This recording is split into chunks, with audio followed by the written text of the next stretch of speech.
Welcome to the Oral History Podcast, which features stories from the oral history website voicesofoklahoma.com, where Oklahomans have given generously of their time to tell their life story for present-day listeners and for the generations to come. Our entire collection is available at voicesofoklahoma.com. By subscribing to our podcast, you will be notified of new Oklahoma oral history podcasts. So now listen to another interesting storyteller from voicesofoklahoma.com.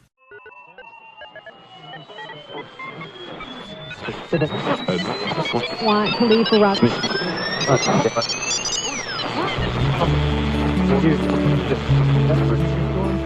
Wilma Pearl Mankiller was the first female principal chief of the Cherokee Nation. She served as principal chief for 10 years from 1985 to 1995. And before that, she served as the first woman deputy chief of the Cherokee Nation.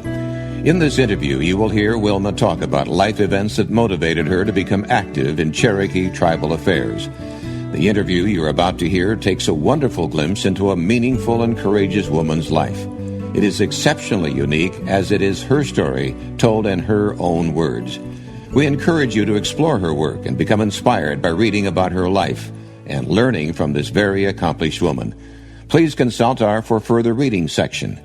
Voices of Oklahoma is honored to have captured Wilma Mankiller's voice so that many generations from now will be able to benefit from it. Today's date is August 13th, 2009. My name is Wilma Mankiller. I'm 63. My date of birth is November 18th, 1945. And where are we recording this? We're recording it at the Cherokee Nation headquarters in Tahlequah, Oklahoma. Tell us where you were born. I was born at Hastings Indian Hospital in Tahlequah, Oklahoma. In 1945. In 1945. Right. You were raised at Mankiller Flats. Right. Tell us about Mankiller Flats. I'll tell you about how it was when I was a child and how it is now. Mankiller Flats, where I lived until we were about 10, is in rural Adair County. It is about 20 miles from Tahlequah, about 15 miles from Stillwell. When I was a kid, there was no paved road near our house, no electricity, no indoor plumbing. So our world as children was pretty insulated and pretty isolated. We walked to school, to Rocky Mountain School, which was about maybe a 2-mile walk, and home every day. We farmed some things, most things for our own consumption, many things for our own consumption, and a few things to trade or sell to people. We have a natural spring on our property, which served as the place where we got our drinking water.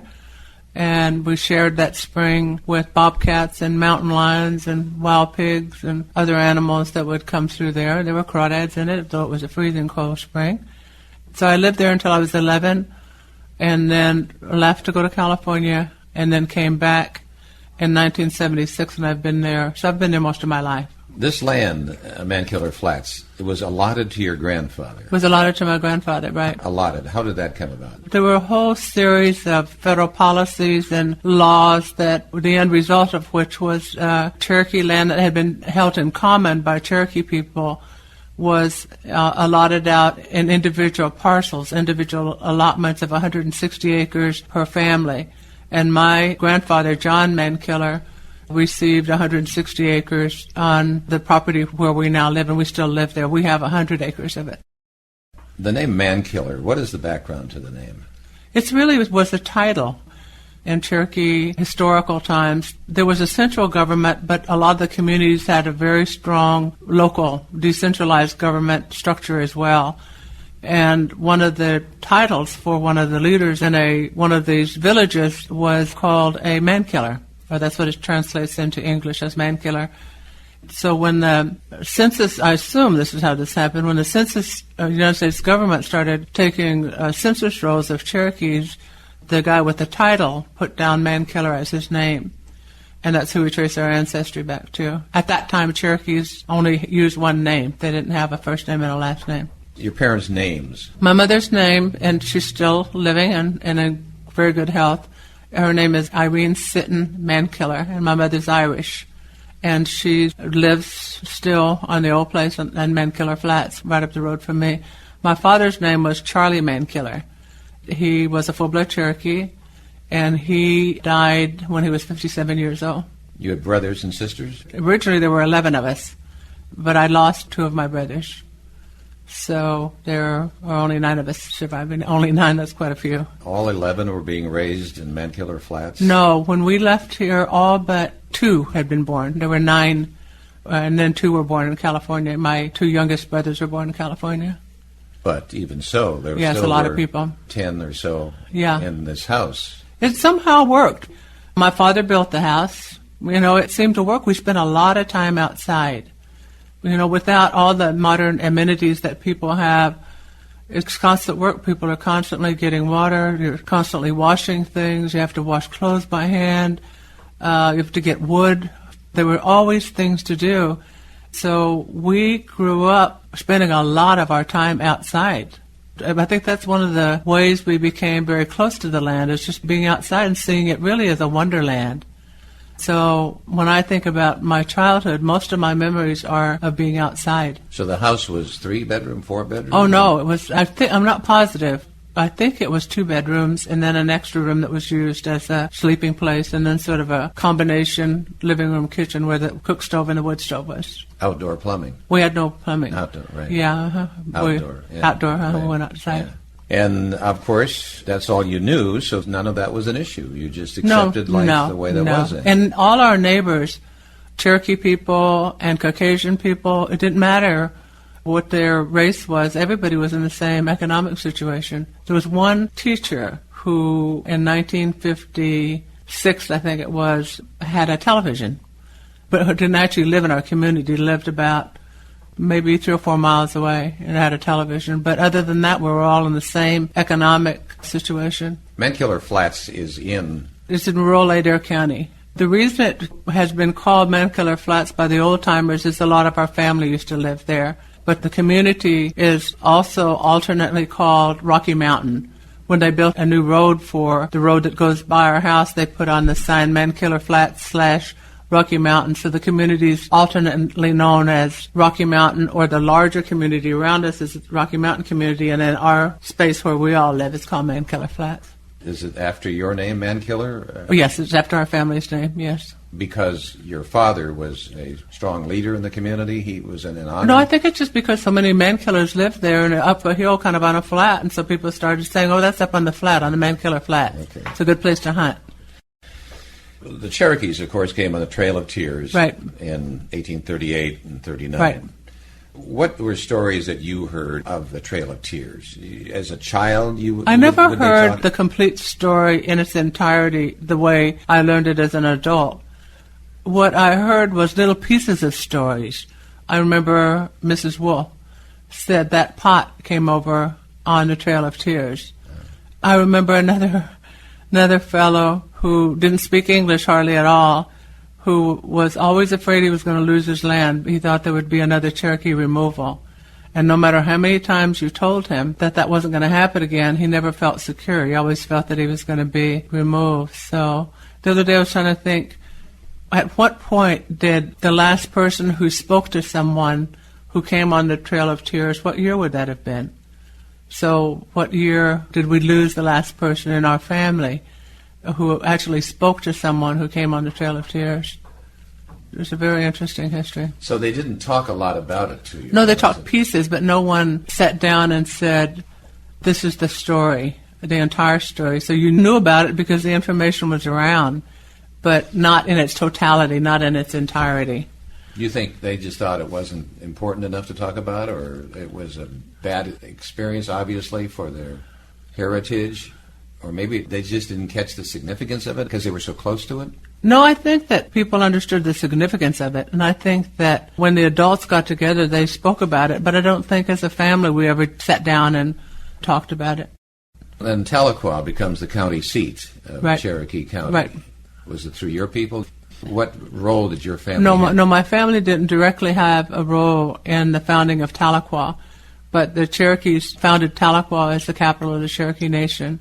It was a place of unity for various factions of Cherokees who met after the removal. And then they established the school system and the court system? They established a very extensive system of day schools. What's always interested me is that, in the 1840s, for them to establish a school system was pretty neat.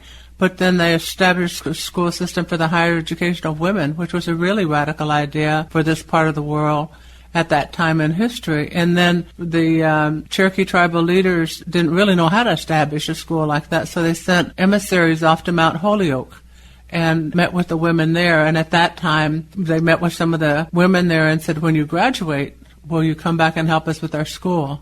Or to some of the faculty there, will you come back and help us? And they did. So there's an old historic connection between Mount Holyoke and the Cherokee Nation. But that's always fascinated me, that they had the foresight to do that. And then they established a male seminary. Then they printed newspapers in Cherokee and in English. It was sort of a golden era for the Cherokee Nation, given what had happened to them. So they just began rebuilding. As we sit here in this conference room, we have a picture of Sequoyah. For history's sake, it would be interesting to hear you talk about Sequoyah and how important he was to the Cherokees. Well, he was incredibly important, not just to Cherokee people, but to all of humanity, I believe. There are very few people in all the history of mankind who have created an entire syllabary, an entire workable language. And his creation of the Cherokee syllabary enabled Cherokee people to publish material and keep their members informed. They published the first native newspaper in the country. They also published their own books. So it had a huge impact on the population, and it's an incredible intellectual achievement. Its importance is enormous to Cherokee people. Take us to 1907. The federal government basically ignored the Cherokee Constitution and divided up the land, and your family received their property. Right. That period of history is a very dark day, I think, in Cherokee history.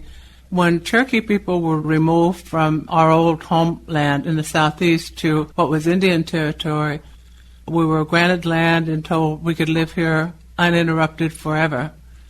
So this was a territory. And when the land was individually allotted, it had a profound impact on people.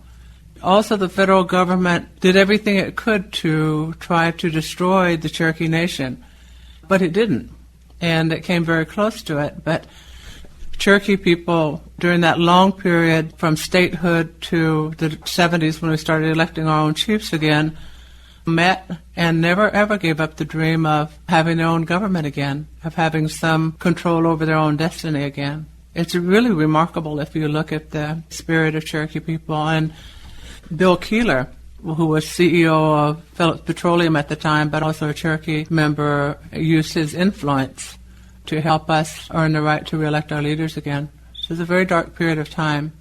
It was a horrible period of time. In Muskogee, if you read Angie DeBoe's work, there were unscrupulous people who would go to the courts in Muskogee and get themselves appointed as guardians of the Cherokee people who had been given allotments of land and then, do whatever they wanted to do with the land. Chad Smith always says that now we have 1/2% of the land we had after the removal. But that history of that period of time, that the Dawes Act and all the subsequent things that happened to Cherokee people during that time is one of the greatest land thefts in history. Mankiller Flats, was that part of what you received in this allotment in 1907? Yes. Part of it was allotted to our family, the part that our family still has. And then other Cherokee families were also allotted land. A lot of them lost land. We have come to accept the fact that one of our relatives, Arch Mankiller, had a piece of land that was lost during that period of time, and there's an old Mankiller graveyard on that property. But, there's no legal way to get it back. I should have started out with 1907, and then you told the story, and that's when Mankiller Flats was given to your father. You have to think about it in a different way. Okay. Here in eastern Oklahoma, in the Cherokee Nation, community is very important. People identify themselves by their community. I just met some girls out at Northeastern Cherokee Girls, and my second question after the name is, where are you from? I'm from Kenwood. I'm from Cherry Springs. I'm from Uchi. So I'm from Mankiller Flats. So while a map wouldn't say Mankiller Flats or Cherry Tree, they're rural Adair County, that's how we identify them, how Cherokee people identify them. At one point I thought, though nobody else thinks this is any validity at all, Cherokee people used to identify when you would meet them and greet them. You would say, "Hi, my name is Wilma, and I'm from the Wolf Clan." And then you would know right away who their family is, where they're from, what they were like. When I worked in a lot of the rural communities in the late 70s and the early 80s, people had such a strong identification with community that I almost thought that communities replaced the old clan system because people don't use it that much anymore, their clans, except for medicine. So you can't think of it as a geographic space necessarily, more like a grouping of families. I don't know how to explain that, but you see what I'm saying. But again, it was in 1907 that all happened for you. Right. Mm-hmm. That's when our family was allotted the land. When it started being called Mankiller Flats, I don't know. Well, then the federal government had a relocation program that went into effect in the 50s. Right. And the government then seemed to want to break up these tribal communities. Right. In the post-World War II era, the federal government thought that they should terminate any federal relationship they had with tribes. And they wanted to terminate their federal responsibility to the tribal governments and also abrogate the treaties and just have people go out and become part of the mainstream. So there was that sort of national mentality. And as part of that whole overall strategy of what we call the termination era, this policy of relocating Native people came into being. What they did was administered by the Department of Interior through the Bureau of Indian Affairs, and most of the people that were affected by relocation were half Cherokee or more.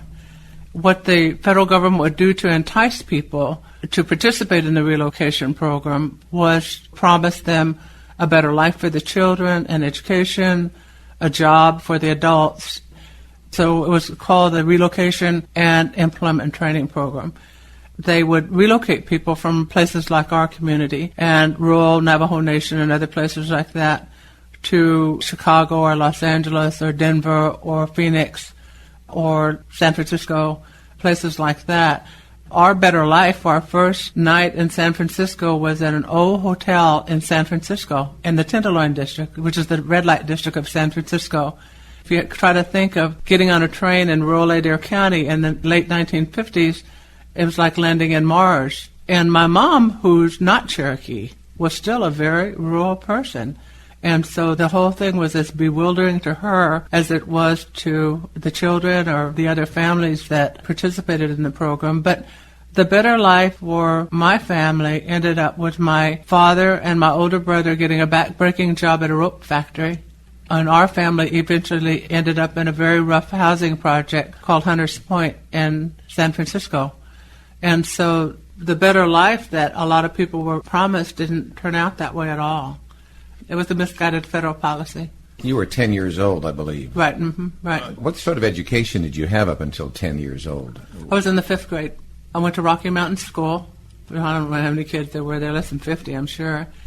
School also didn't have any plumbing, so we used outhouses for the bathrooms, and everybody knew everybody. And to go from that kind of community to San Francisco was pretty amazing. And the only place I'd ever been was to the Muskogee State Fair on a school field trip. That was it. Why did you go to California? When you referenced earlier others went to Chicago and other places. So well, my mom's mom was sort of a sturdy, adventurous woman, and she had lived in Adair County and went to California, settled in California. So my mother's mother lived about 80 miles from San Francisco, and that was the main reason we chose San Francisco. It was closer to San Francisco than Los Angeles. What if your family said, no, we don't want to go? What would happen to you then? I think our lives would have just played themselves out, as many other Cherokee families have. Here, we would have continued to farm. There were a lot of children, so there were a lot of children to work. Some would have gone to school, some wouldn't have. Life would have been very different for us, I think. But you could have stayed. We could have stayed. Mm-hmm. You had a choice. You weren't forced to go. It was more a matter of guilt-tripping parents, and they would come out to our house and there were all these children, and besides our farm stuff, my dad and my older brother would go off to Colorado to cut broom corn as a way of getting cash to help buy our school stuff. So you're telling them, no, you can have a nice house, your kids can have an education, and that sort of thing. So while they weren't forced to go, all the families we met had certainly been painted a dream of a better life for the children. Do you remember the day you left that day? I do. In the morning, or how? I remember for one thing, I think it's important to know that we couldn't conceptualize San Francisco or even California. We had no basis for thinking about it. There was no kind of orientation program or anything like that, so we couldn't think, oh, well, we're going to California, because we didn't know how to think about it. All we knew is that we were going and we weren't coming back. It was a sad day, very sad day, as we got in the car and went to Stillwell, looking at everything, past the school, and nobody wanted to stop. They just wanted to get to the train station. And so at that time we had passenger trains that came into Stillwell, and I remember I don't know why I remember this, but we had chili at the Stillwell Cafe before getting on the train. And then the train ride was something we'd never done before, and kind of a quiet time. We didn't know completely what was going on, but we knew that it was a huge change from what we'd known. So the land you left, did that still remain in your name? I mean, you talk about it today, but you left the land. We left the land, and what's really interesting is that we always had very little money. And then when my father became ill, my parents had a lot of financial pressure, and he would not sell the land. He had offers from our neighbors here in Oklahoma to sell the land, and he wouldn't sell it. He kept it in case we wanted, which we all appreciate very much. So we still have the 160 acres that my grandfather was allotted. My cousins have 60 and we have 100. Of course, it's all together. Who maintained the land when your family went to California? No one. Someone lived in the house and it burned down.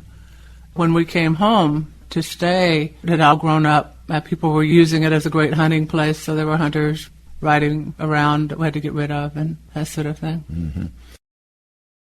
Well, let's jump ahead. What about further education then that came in California?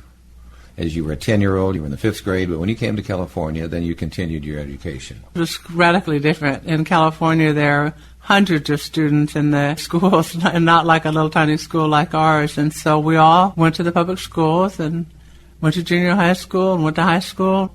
Some of us went to college and all hated school, quite frankly. My poor brother, one of my brothers, we got new clothes and we went to California, but my brother had a pair of overalls that he liked to wear, which just didn't work in San Francisco. And we had an unusual last name and spoke with an Oklahoma accent. It was quite an adjustment. Looking back on that now, I think it was an incredible adjustment. What years are we talking about? The year you moved to California? What year? It was 1956. Okay. So then you did go on to college? I did go on to college. And where was that? I went to college at a junior college in San Bruno, California, Skyline College, and I went to San Francisco State. And then when I came back here, I went to the University of Arkansas. I went to graduate school for a little while, and then when I was in graduate school, I was in a car wreck. And I want to come to that. Okay, after I had the car wreck, it was so extensive that I did not go back to graduate school. But I have 18 honorary doctorates, so I guess it's okay. You were married at a very young age in California. I was married at 18. Mm-hmm. And then you had children from that marriage. I have 2 daughters, one of whom was supposed to be here today, but she's out today, Felicia, who's Chad's assistant. And the other is Gina. And when you refer to Chad, that's the principal chief of the Cherokees, right. Chad Mm-hmm. Smith. Right. So it was during the 60s that your political conscience perhaps was born. Right. Your concern for Native American issues became major to you. I think when students occupied the abandoned prison at Alcatraz Island in San Francisco Bay, that was a big time for you in your life. It was a big time. At that time when the occupation occurred, it was in November of 1969, and I had been married for about 5 years. My daughters were very young. We were living a pretty middle-class life. I was involved somewhat in the San Francisco Indian Center, but the world was changing around us. In the San Francisco Bay Area, during the late 60s, you could go hear Janis Joplin in a park, or hear Jimi Hendrix in a park, or go to the Fillmore and hear some of the most famous bands in Jefferson Airplane. The music was changing. The politics were changing. San Francisco was the home to a huge anti-war movement. UC Berkeley across the bay was where a lot of the free speech movement occurred. And then there were a lot of women's rights issues being discussed. Civil rights issues were very prominent. So the occupation of Alcatraz Island happened within that context of the music changing, civil rights, women's rights, middle-class white kids coming to San Francisco trying to find a way to live that was different than how their parents lived. It was a time of just change everywhere. During that time, some students from UC Berkeley and San Francisco State occupied Alcatraz Island, citing the provision of an old treaty that provided that excess federal land would revert to Native American people. I was 24, 25 in 1969, and so these were people who were a little bit younger than me or about my age, who were literally standing up to the United States government and talking about Native rights and about the conditions in tribal communities across the country. And I didn't know people like that. There was something very liberating about seeing people talk about those issues. My dad had been active in the San Francisco Bay Area Indian community. I remember seeing him on television one time talking about the need for a clinic. And so we were used to issues and people being involved, and my parents bringing home people who were down on their luck to stay with us for a little while, or finding money to give them when they didn't have money to give to us kids, but they found something to give to a stranger. So we were used to issues, but not that way. It had a profound impact on me. And it's kind of like when I took my little girls and went on the boat from San Francisco over to Alcatraz, my life changed and I never went back, never looked back from that time. I became much more involved in Native issues, and, eventually all that work led me home. The occupation of Alcatraz Island, they felt that island needed to be returned to the tribes. Right. Mm-hmm. Because that was rightfully theirs, right, and the government had taken it away. Right.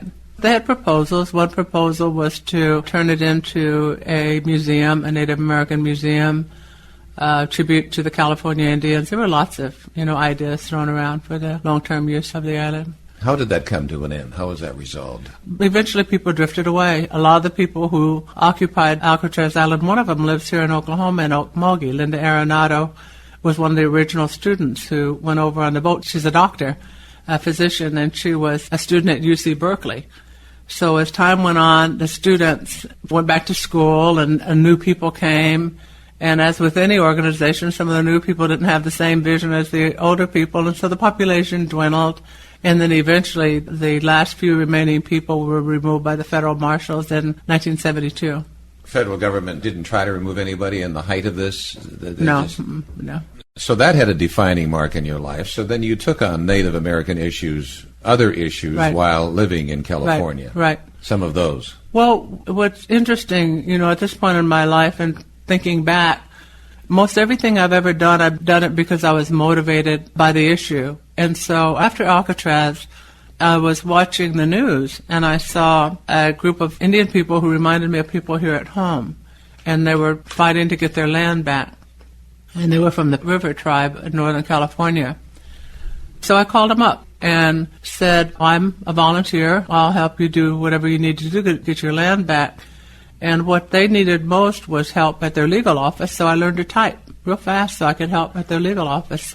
Later, I got involved in the Native American community in the Bay Area, and what they needed most was programs, and so I learned how to write grant proposals so I could help them write proposals. I found a lady who worked for Oakland Public Schools and followed her around and asked if she could show me how to write grant proposals. So I learned how to write grant proposals, not as a career move, but because I wanted to develop programs. In my volunteer work for the Pitt River Tribe, I learned a lot about treaty issues and tribal sovereignty, and all that eventually helped me here. But most every time I've ever done anything, it's been because I really care about the issue a lot. Being involved, I directed a youth center, sort of a street after-school program in Oakland for Native American students. Just did a lot of different things there. I was very active and very involved. You were beginning to lay perhaps the groundwork for leadership back then. Was it unusual for you as a female to be in that work, or were there many other females at the time, or was it There were other world? females at the time. There were other female leaders of their tribes, and I actually did some research on that and found out that when I was elected, in my first election, I was elected as deputy chief and president of the tribal council. There were either 69 or 79 other leaders of tribes at that time. There are now about 560 federally recognized tribes. At that time, I think there were probably around 500. I'm not sure. And now there are approximately 130 that are led by women.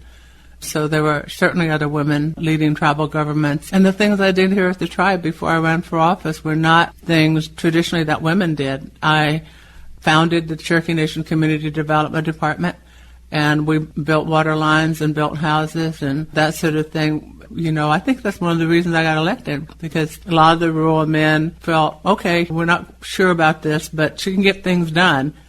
It never really occurred to me not to do things because I'm a woman. When we came home from California to Oklahoma, we rented a U-Haul. I put all my stuff in it, and me, my daughters, and their guinea pig and dog, and made some sandwiches, and we took off across the country. I don't think I ever sat down and thought, well, I can't do this because I'm a woman. That's never occurred to you? No. I don't know whether it's because there were so many children. My mom and my dad never did this to us, but I'm so grateful that our parents didn't confine us. My mom never made me feel there were things we couldn't do because we were poor, or things we couldn't do because we were Cherokee, or things I couldn't do because I was a woman. I never, ever felt like that. And I see so many adults with all kinds of hang-ups and problems and that sort of thing caused by things that happened during their youth or their childhood. And my mother never did that to any of us. This is what good girls do. I have no idea what good girls do. She never said silly stuff like that to us. Anyway, I'm very grateful to my parents because of that. My mom is someone who just had all these kids, and no matter what we did, she gave us unconditional love. May not understand it. My mother's a Republican and a conservative, but my brother Richard wanted to go off and join the Wounded Knee occupation. It was like, okay, well, take care of yourself. Before you hooked that trailer to the car, you divorced your first husband. I did, yeah. So you had some of this problem at home as you were also out I did. being a leader in the community. I did. He was very handsome. He was very nice. We lived in a nice place. And as I started to get more interested in things outside our home, I used to look at him and wish I could want to live a life like that, but I didn't want to live a life like that. A traditional marriage, probably. No, I did not. No, traditional marriage. That's what he wanted. Oh, well, he did. Very traditional marriage. My life and focus was to be on him and going to his soccer games. He was a soccer player. Go to his soccer games, cheer him on, be concerned with the kids, and not with anything else outside that. So that's what he wanted, and I couldn't live like that. Then it was time to move back. It was time to move back, yeah. But you did mention Wounded Knee. Maybe we can talk about that for history, because your brother... my brother Richard. Let me just say, for the record, that Wounded Knee, which began in February 73, when the town of Wounded Knee, South Dakota, was taken over by followers of the American Indian movement. Right. And those who occupied controlled the town for 71 days, while the U.S. Marshal Service and other law enforcement agencies cordoned off the town. That's the setting there. Why did they take over Wounded Knee? Well, I think it's very complicated. There's a lot's been written about it, and there are at least 5 films about it. But I think that very few people provide the historical context for what occurred. It's very complicated. The situation's very complicated. The government, some of the people there felt, was very repressive, and they couldn't change the government within the boundaries of the tribal government. So the elders called the American Indian movement people in, and it was the elders, not the federal government, not the young people, but the elders who called an end to it. I think after someone, maybe the second person, anyway, I think it was after someone was shot. But it was about the stress between the more traditional faction of people that lived there and the formal tribal leadership. That's what it was about. With your brother Richard going there, did you think about doing that yourself? I thought about it, but it seemed more like a war, I think it was, and it wasn't something that I felt that I could be of any particular help in. My brother was actually in training to be a producer at KQED. Was it KQED? I can't remember the call letters of one of the local stations there, and he left that to go do that. Well, in 76 then, I believe it was, that you moved back to Oklahoma with your daughters. Mm-hmm. And that's when you then attended classes at the University of Arkansas. Yeah, a little after that. I worked here for a while, and then I went to the University of Arkansas. Then in 79, in the fall of 79, you were returning home from school, and you were involved in an accident. Right. Mm-hmm. Can you talk about that for us? Yeah, I had worked at the Cherokee Nation for about 3 years or 4 years. I'd done some planning and started some programs and that sort of thing. And they offered a really good program at the University of Arkansas in the School of Architecture, which was community development, which is basically developing the infrastructure. And I knew how to develop the people, but the infrastructure and that sort of thing. Anyway, I was in that program full-time, living on a graduate assistantship, just not making it. So I called Ross Swimmer, who was the principal chief at that time, and asked if I could do some consulting work for the Cherokee Nation. He said I could. I took the day off from school and was on my way to Tahlequah when I just turned onto Highway 100, about maybe 4 miles from our house, when my friend, Sherry Morris, passed another car, and I couldn't see her. I was coming up a hill, and she was in my lane, and we hit each other head-on. She was killed. 2 ambulances came. They used a lot of equipment to dig both of us out of the cars, and Sherry was dead in the ambulance on the way to Tahlequah. I was taken to Stillwell and stabilized, and then for some reason, only the Creator knows, I was taken to Fort Smith, Arkansas. And there happened to be a guy there who was an orthopedic surgeon who developed a proprietary method of sewing bones back together using stainless steel thread. He showed my mom an x-ray of my leg, and there was no bone from my knee to my ankle. It was all gathered in my ankle, and he asked my mother, I was, of course, unconscious, if they could amputate my leg, and she said, I'm not going to give you permission to do that. She said, when she wakes up, if she wants to do that, she can give you permission, but I'm not going to do that. Try to figure something out. So he spent hours and hours and hours there sewing the bones back together using stainless steel thread, which is why I've been able to walk all these years. If Alcatraz was a turning point, the accident was a watershed. I went from being a 32-year-old graduate student to being in a wheelchair, and my friend being killed. So it had a profound and lasting impact on me. You talked about your leg, but I believe your face was crushed. My face was crushed, and I still have, I'm always coughing because I had crushed the front of my face, and so it messed up all my plumbing in my nose and that sort of thing, and so there's been a permanent impact for that. And then my ribs were crushed. My right leg was crushed, but my left leg was broken, so I had cast on both legs. That was a very, very tough time. And Sherry was, I just saw her husband yesterday, or her widower. And anyway, Sherry was young and very beautiful. She'd been either the runner-up to Miss Mississippi or Miss University of Mississippi. And just that period of time, she had said, you know, I'm sick of wearing makeup all the time and exercising obsessively. She said, I think I'm over that. She was kind of coming into her own as a woman. She was interested in education. She was a mom. Her daughter's now in graduate school. My own injuries were bad, but that was horrible, very horrible. You spent about a year in recovery? I spent about a year in recovery. Not all of it was related to the accident. Part of it was related to the accident, but in a bizarre circumstance, I developed myasthenia gravis while I was recovering. I couldn't hold things. I lost control of my eyes, lost about 40 pounds. I started having trouble chewing. At first, all the doctors thought that I'd had brain damage in the car wreck and couldn't diagnose it. And this is the value of television. I was laying on the couch watching the Labor Day MDA telethon, and there was a woman on there who had myasthenia gravis, and her symptoms were exactly like mine. That was on a weekend, a Labor Day weekend. Following Monday, I called the MDA in Tulsa and said, I think I have that. The MDA took me into their office and diagnosed me that same day. And so I had a thymectomy, the removal of my thymus, and other treatment. All this was while I was in a wheelchair or on crutches. And so it was a tough year. You can think about that one way, or you can think about it and think, I'm alive. I've lived an exciting life since that time, and so I can't fixate on having lingering injuries or health problems related to that. It's just all in your perspective and how you choose to think about it. And you were 30, how old? I think I was 32. 32. Did you ever envision you would never come out of this? Did you think that? Or I did more in relation to the myasthenia gravis than I did the car wreck, because by the time I was diagnosed, it had started to affect, it affects your muscles, and so it had started to affect my breathing. I thought at that time that I might not survive that. But I've been blessed with just the way my mind clicks off at negative stuff. it just goes to something else. Depression set in? No.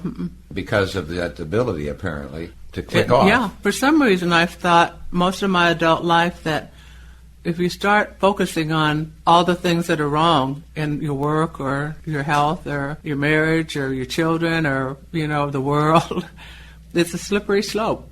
And I always thought that it's not a slope I want to get on. And so I think that we don't have much control over what the Creator sends our way in the course of our lifetime. Can't control everything, but we can control how we think about it. So that's been what I've done. I made a conscious, deliberate choice that I was not going to do that. People can look at my health history. I've had cancer 3 times. I've had 2 kidney transplants. And my response is I could go down a hospital corridor any day of the week and find people worse than I am, and people who don't have health insurance, and I have health insurance. Yeah. So it's all a matter of, you can control it in your own head. And if there's a defining characteristic about me that's different, it's probably that. Otherwise, I'm pretty ordinary. I would have never been able to do the things that I've done if I wasn't a positive person. So I think that I was just given this gift. My dad always described me as a sunny child. The only thing that differentiated me from all these other kids was that I'd always find if there was something bad going on, I was the one who would always say, yeah, but this, or yeah, but that, or, find another way of looking at it. To help you come out of this, too, I think for therapy, you continued to work? I continued to work. I came to work in a wheelchair. Ross Swimmer was always very good to me and made sure that I had work, mostly writing at that time, but I stayed busy. Along about 1981, you headed up the Bell Community Revitalization Project. Right. Mm-hmm. Describe that. What was that? It was an experiment in development, and I think an affirmation of the human spirit, really. Bell is about 12 miles from where I live, and there's some similarities between that community and my community, but Bell had, at that time, 1980, 1981, a lot of dilapidated houses, a lot of people living without indoor plumbing, probably 25% of the families. People would get water at night out of the outdoor spigot at the Bell School, sometimes from unsafe creeks. Young people were leaving the community. School enrollment at Bell School was dropping. And Ross Swimmer had this idea that rather than helping people family by family and piece by piece, that we should try to figure out a way to help an entire community at the same time. And he liked the idea of having people rebuild their community using volunteers. It was my job, and Charlie was my partner on the project, to go out and meet with people and try to develop a partnership between the Cherokee Nation and the people in the community, whereby the Cherokee Nation, through me and through Charlie, would provide an engineer, technical assistance, and materials, and the people in Bell would agree to physically build their own water line and physically rehab their own houses and physically build new houses. And since they saw all around them that other people were just getting contractors to build their water lines and just getting contractors to build their houses and give them the key, that was not an easy task. So we met with them probably for a year. It was the people in that community who decided their top priority was water, second priority was housing. That's what they wanted to work on. It was a very inspiring project. CBS Sunday Morning News came out to film the project. They thought they were going to film a failure and film some of the meetings and some of the people talking about building a water line, which they thought was inconceivable. And they were there to film the end of the project, which was a great success. Anyway, that sort of set the foundation for the self-help movement within the Cherokee Nation now. It was a community that very few people believed in. And most people's attitude at that time was, well, most of those people are living on welfare. They're sure not going to get out and work as volunteers without thinking that thought through and then saying, work. The only place to work was in a chicken factory over in Arkansas. It's not like they had a lot of options of places to go to work. For me, I think I've always believed that poor people, not just Cherokee people or Native people, but poor people in general, have a much greater capacity for leadership and creativity than they're ever given credit for. And that a lot of people who work with poor people want them to just be passive recipients of services and not really be involved. So Bell was really an affirmation for me that if you give people resources and an opportunity, they will help themselves. They'll rise to the occasion. They'll help other people. In Bell, other people saw all the physical things that I described: dilapidated housing, lack of indoor plumbing, kids fighting, settling disputes with violence, and that sort of thing. But we saw people who still helped one another. We saw people who would hunt and fish and then take whatever they caught or captured and give it to older people. We saw people getting wood for older people in the winter when they needed it for their heat. If there was a fire or something, people came together and helped one another. So we saw underneath what we were talking about earlier with Chad, something that people external to the community didn't see. We saw a sense of reciprocity and interdependence. Didn't mean everybody loved each other, but they would help each other. And so we tapped into that. The day that we started the Bell Project, after organizing people very tightly for a long period of time to work on the water line and build the water line themselves, we assigned certain families to a 2-mile section, and then they'd be done, and another family would take over the second 2 miles. And when we drove down to Bell that day, I remember we had CBS Sunday Morning News there, and Ross Swimmer was there, and coming around that bend to where the project was starting, I had a moment where I just thought, what if they don't show up after? This is what I believed all my life, that people would do this. So when we turned around the corner and there were cars there and people there, and we had our old dilapidated backhoe ready to go, it was just an incredible sight. That was a very inspiring project, All these were volunteers. All these were volunteers. To do projects that could require maybe skilled folks to do it. Did you have expertise? I mean, a lot of these people probably didn't know even about burying these water pipes. There was a way to do it right. Right. Building houses and so forth. We had a guy named Jim Kaufman who ran the Cherokee Water District, who came over to a meeting one night and trained people on how to put the pipe together and then put it in the ditch. And then we had Charlie's brother, Johnson Soap, who had actually worked on water lines, and he was one of the volunteers in the community. Actually, there's a lot of expertise out in communities, and sometimes people don't take the time to listen to their story. You know that probably from being an interviewer, is that you can be sitting beside someone and ask them, so tell me a little bit about yourself. If they're a decorated World War II veteran or whatever. But we found a lot of expertise. There was one guy, his name was Shorty McQuistion, the white guy. I don't think he knew how to read and write, I'm not sure. But his skill was fixing machines. And so he became the most important person in the community because we had this dilapidated equipment, and every time something would break down, Shorty would be there to fix it. So we tried to make everyone feel important. And we did a little symbolic thing that I think meant a lot when you think about the community context that I talked about earlier.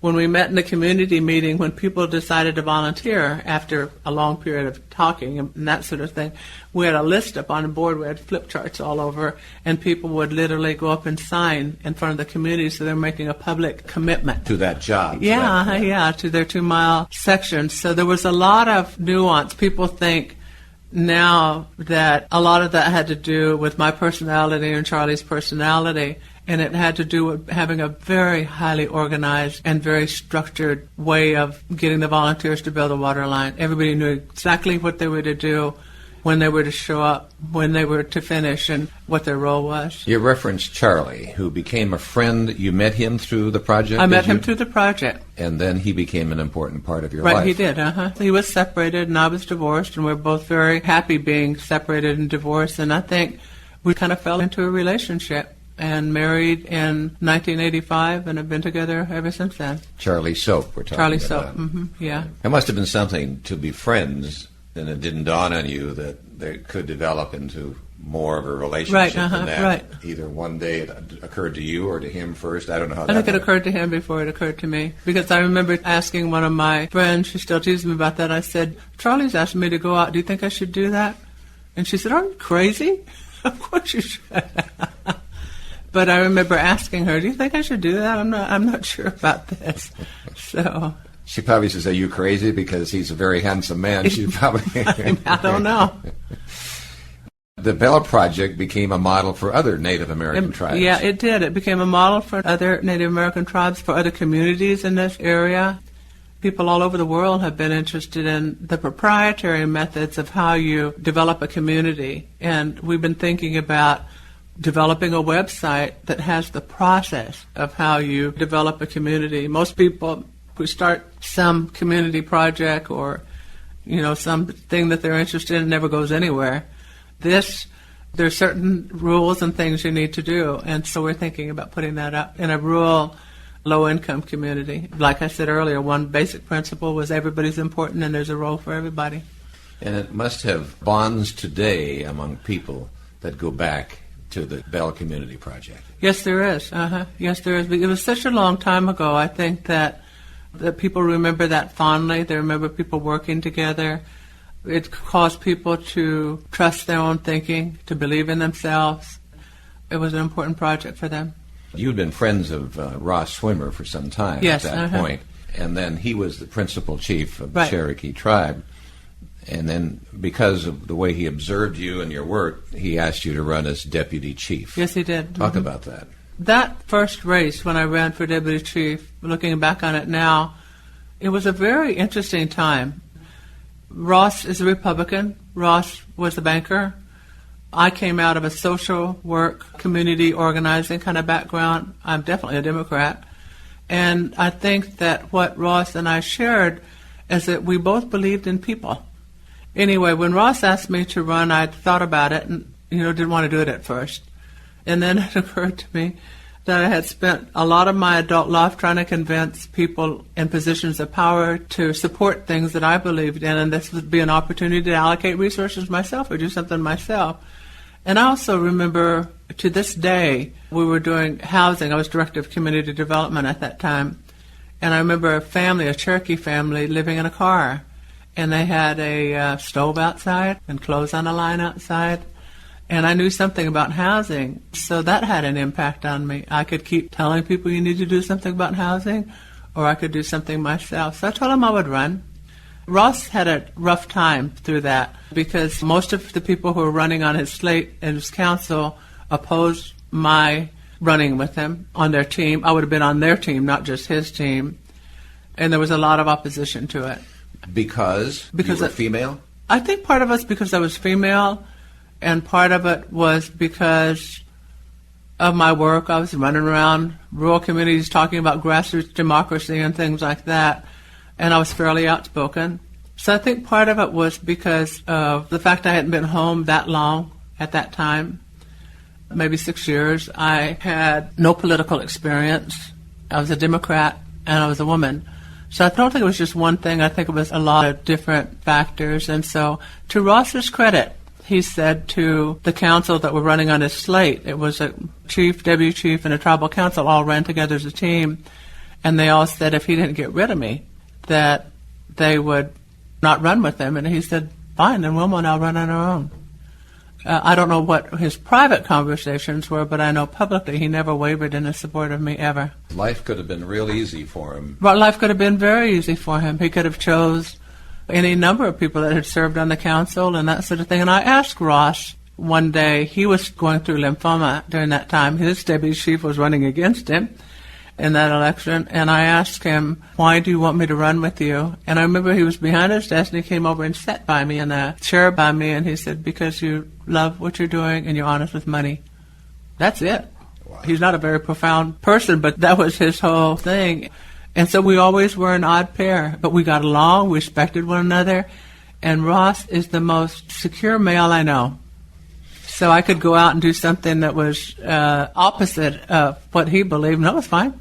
So that would have been in I ran first with him as deputy chief in 1983. At that time, he became deputy chief and president of the council, too. So I eventually won that election, and Ross won the election. Ross resigned in 1985, 2 years into our 4-year term, to go to the Department of Interior under Ronald Reagan. By our Constitution, I automatically moved up to his position, and then a member of council moved up to my position. So this decision of Ross Swimmer going to Washington and you becoming principal chief had to gone over like a lead balloon somewhere. It did. Mm-hmm.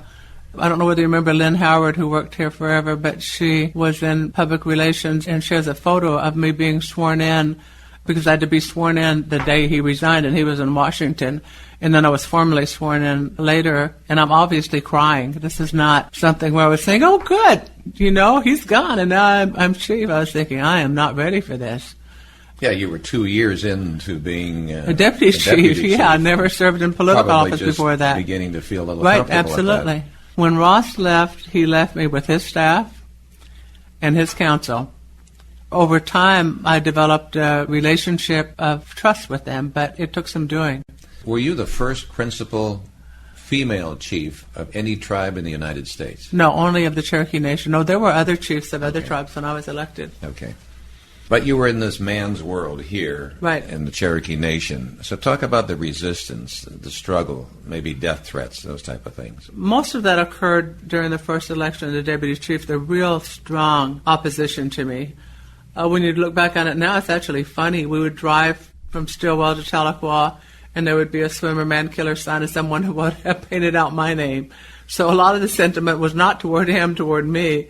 Another place here, going out on Highway 82, somebody tried to burn down the sign.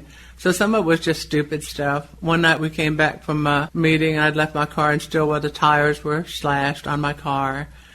Only two really scary things that happened to me are, one, someone kept calling my house, and there was a funny sound, and then they'd hang up.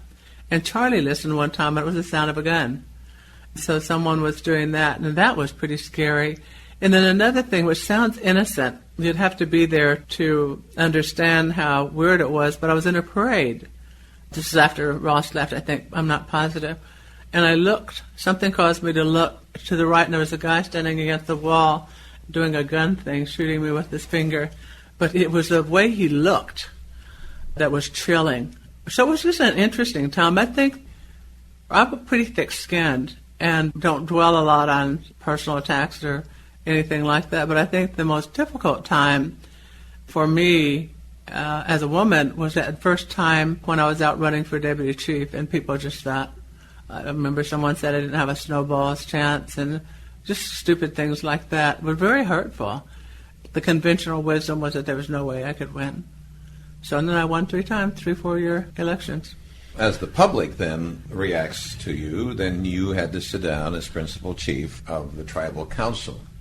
And right. They were all men. No, they weren't all men. There were some women. Did you feel that you had the instant respect of them, or was that kind of No, I did not. That was a contentious relationship at the beginning. Is that true? I think that they resented my being there, most of them.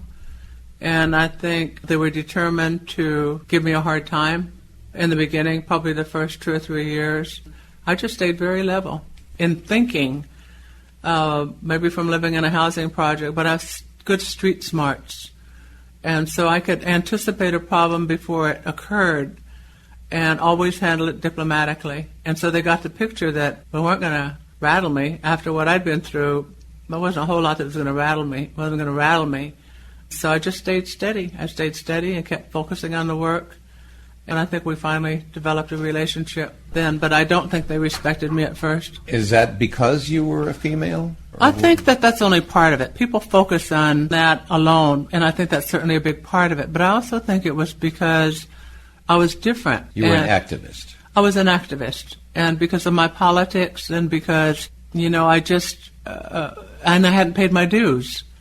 As you know, the Cherokee Nation is a big tribe, much smaller then, but still a big tribe. And running for office in the Cherokee Nation is like running for Congress. I remember one fellow saying that I wasn't cut out of the right cloth to be chief or something like that. I mean, it was just really kind of, you know what I mean? It was more of a class thing. I think there was being female and there was some she's different kind of stuff. And also just my being very direct and outspoken. You're 42 years old at this time, aren't you? Right, yeah. Was that held against you? Was the tribal council, were they mostly older than you? They were mostly older, but there were some not much older. The majority of them did not support me, and I don't think respected me. By the time I left, they did.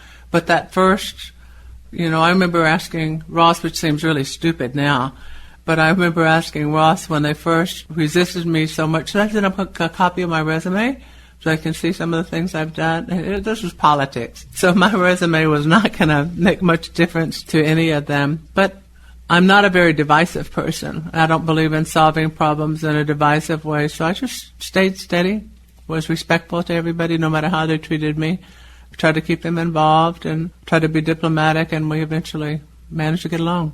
I suppose you could have fought, but you didn't, but yet because you didn't, you had to show strong leadership. I mean, maybe they never thought you were passive, but if you didn't bite back... I've thought about that, but I think two things occurred. One is that I think that because I would handle whatever they threw at me in a pretty diplomatic way, I think that there was a danger they would think that. But on the other hand, if I said I was going to do something, I did it, and they saw that. I remember telling the council in a very nice way that if they voted against our putting this Job Corps in Tahlequah, which they were all opposed to, there's a fellow from Adair County who wanted us to put a community center and some kind of small business there, and I said, if you vote against this, I'll veto your project. And he did, and I did. So it was polite and respectful, but they also understood that I meant what I was going to say. And I think sometimes because I didn't bang on the table or something, I remember telling people here who are running unlicensed wildcat smoke shops, if you don't come in and start paying taxes and come under our purview and let us inspect your facilities and all of that, then we're going to close you down. And they didn't, and I did. And they were shocked when we actually sent the marshals out and closed them down. Chad was one of the people that went out and closed them down. So I think, though I was soft-spoken, relatively soft-spoken and diplomatic and polite, I think that they eventually began to see that I meant what I said. So that helped. Your father was an activist too, wasn't he? My father was. He was always involved in the community, not to the extent that I am. He saw his main role as keeping us fed, but he was involved in the community, yes. And then you were elected you've already referred to it, let's do it again here. You were elected on your own in 1987. Right.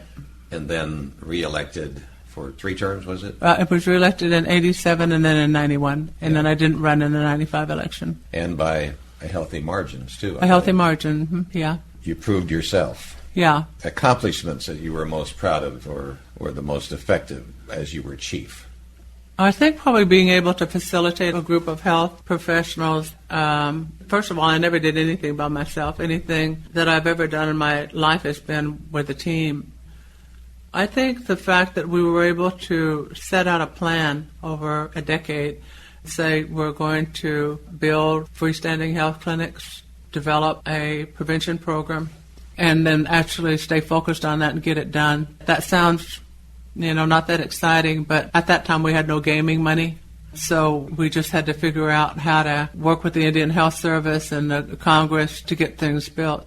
I told the people in Stillwell where I would build them a clinic when I was first elected, and I was going to get it done one way or another.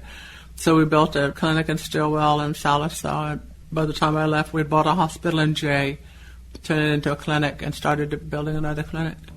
Just in terms of just staying focused on a goal, that's probably very high on my list. Let me come back once again to being a female leader. Here we are in 2009, and talking to you about this, you were leading the way in many ways in the 80s and 90s. Right. Where do you think we are today, where now it's more accepted for females to be in leadership positions?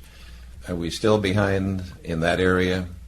I think we're behind as a nation. I think it was interesting and very difficult to watch the Hillary Clinton campaign play itself out. It was just very fascinating to watch that. There was still more opposition to her being a woman than I thought there would be. And some truly, truly sexist things were said about her. So that was really tough to watch. She's a highly qualified candidate, as was Barack Obama. I've thought a lot about that issue after this election and started to write about it. But it's too complicated. It would take me a lot of time to think through all that. And I think that watching both her and Sarah Palin, who I have nothing in common with and probably would want to be in a room with, but watching some of the comments about her, I think that are terribly inappropriate.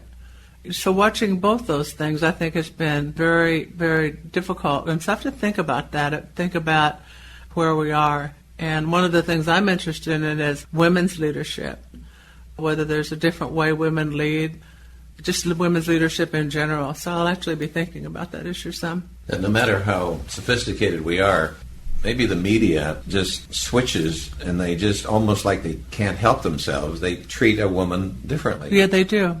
They do, and they can't help themselves. I mean, I think that people tend to overlook the enormous intellect and skills of women. And if you really think about it, men bring certain attributes to leadership that we need, and women bring certain attributes to leadership, and we need both those attributes. If you had asked me 30 years ago, I would have said by now half of our Senate would be women. So I think we've got a long way to go. So maybe the students will be listening to this, to today's technology. Who knows, 25, 50 years from now. Yeah. So young women, Yeah. I mean, I know you're asked the question, what kind of advice do you give young women, say, in college, as they're looking for careers? And they should be looking at areas of leadership. They should be looking at areas of leadership. I think that it's very easy to sit around and say they should solve the problem. I don't know who they is, but everybody's always talking about they should solve that environmental problem or they should solve that housing problem. But I think that what women need to do is they need to stop looking elsewhere for leadership and look to themselves for leadership. So I think that's very important. I also think it's really important for women to define for themselves what it means to be a woman. I have 2 daughters, and during most of their young adulthood, they're bombarded with magazines and peer groups and that sort of thing to focus on how they look rather than who they are. And they're both very beautiful. But I think that girls should not let other people define for them what it means to be a woman. I think they should not let magazines or the culture of the larger society or their boyfriends influence who they are as a person, that they need to figure out how to define for themselves what does it mean to be a woman for me. And that sounds like a small task, but it's a really big task. Activist Betty Friedan said no girl child born today should responsibly be brought up to be a housewife. Right. You knew her. I did. But you also, of course, I think were closer to Gloria Steinem. Yes, I'm still very close to Gloria. Talk to us about Gloria Steinem. She is an American feminist icon, journalist, social political activist. Those of you who are interested in her, you can Google her and find out. She was the founder of New York Magazine in the 60s and developed a movie on Playboy in 1985, an investigative report of how the women of Playboy were treated. I can go on and on about her. But you became friends with her. Was that back in your California days? No, I met her after I'd moved here, and I was asked to join the board of the Ms. Foundation for Women. Gloria founded the Ms. Magazine, and Ms. Magazine helped set up the Ms. Foundation for Women, which is a very successful foundation for women. And I was asked to join their board in the 80s. Gloria actually called with the invitation, and so when I met her, we just clicked and became friends, and I know much more of the private Gloria than I do the public Gloria. She's very witty and very kind and absolutely, totally dedicated to helping the world understand the value of women and making sure there's gender equity in the lives and work of women everywhere. She works on it every day. Did you help her in any? She actively campaigned for the Equal Rights Amendment. Were you involved in any of that? I was involved in that a bit, not totally. And she also founded or co-founded groups like the Women's Action Alliance, Right. the Coalition of Labor Union Women, the Women's Media Center, and Choice USA.